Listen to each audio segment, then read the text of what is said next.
Let's begin with the least strange and move toward the strangest events on the list. Number 4, the day it rained meat.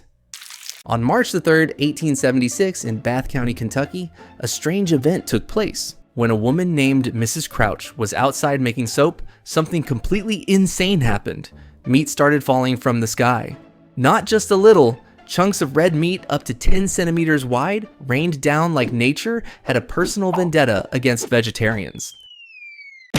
And because this was 1876 and curiosity outweighed common sense, people tasted the mystery meat. Some swore it was lamb, others said it was venison. A scientist later claimed it was lung tissue, possibly from a horse or a human infant. Experts had no idea how this happened until someone pointed the finger at vultures. These birds have a disgusting survival tactic.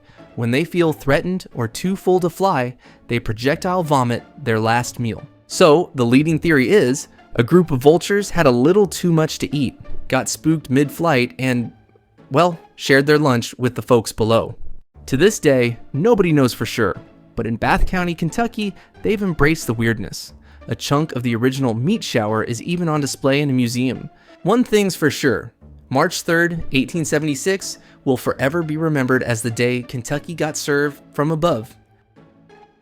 Number 3, the Cadaver Synod.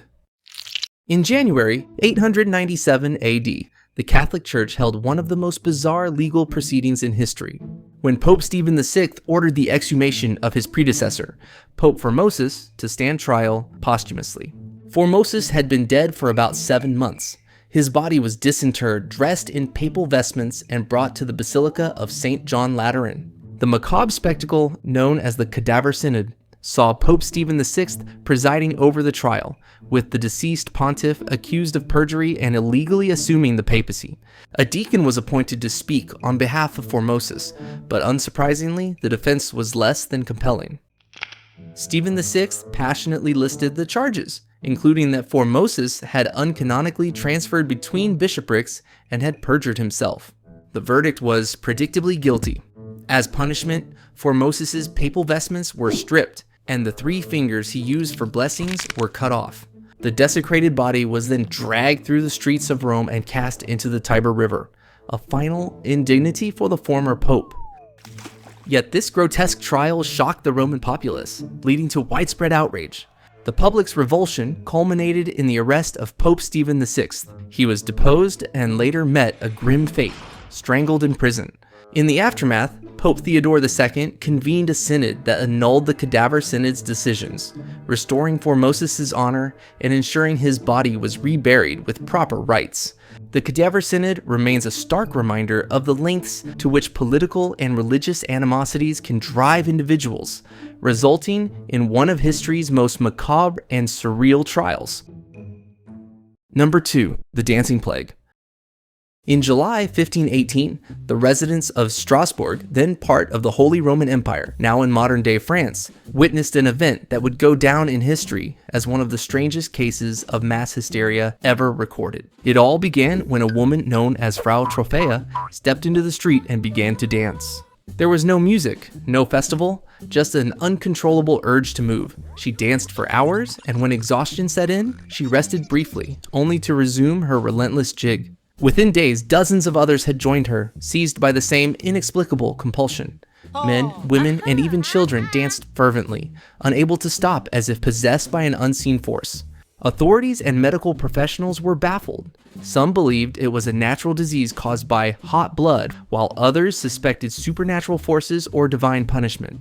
In an attempt to cure the afflicted, officials arranged for musicians to play, hoping structured music would help the dancers regain control. They even opened guild halls and public spaces, thinking that by encouraging the dancing, it would eventually cease.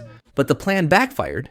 The dancing intensified, and reports indicate that some participants collapsed from sheer exhaustion, with a few even succumbing to strokes or heart attacks. Desperate, the authorities decided to take a different approach. The dancers were transported to a mountain shrine dedicated to Saint Vitus, the patron saint of dancers. There, they prayed for absolution and were blessed, in hopes of ending the bizarre epidemic. By early September, the dancing plague had subsided as mysteriously as it had begun. To this day, the exact cause remains unknown, though theories range from mass hysteria triggered by stress and famine to possible ergot poisoning, a hallucinogenic mold found in rye bread. Number 1. The Great Emu War.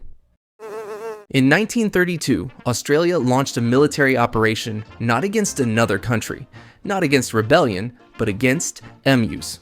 So, after World War I, the government had given land to returning veterans to farm in Western Australia. But in the same year, tens of thousands of emus migrated inland during breeding season and began tearing through the farmland. They trampled crops, broke fences, and left farmers helpless. So the farmers begged the government for help, and the government actually listened. They sent soldiers armed with machine guns to eliminate the birds. But it turns out emus are surprisingly tactical. These birds moved in unpredictable groups, scattered fast, and could take multiple bullets before going down. In one clash, over 1,000 bullets were fired, and only 50 birds were down. After multiple failed attempts, the campaign was abandoned. The press called it the Great Emu War, and by all accounts, the emus won. So the farmers eventually turned to better fencing and other long-term solutions. But the incident remains one of the strangest military operations ever recorded, a modern army outmaneuvered by a flightless bird. With this, we've reached the final event on the list. History doesn't always make sense, and sometimes it barely feels real. If you enjoyed this and want to see more unusual chapters from the past, feel free to subscribe. Thanks for watching.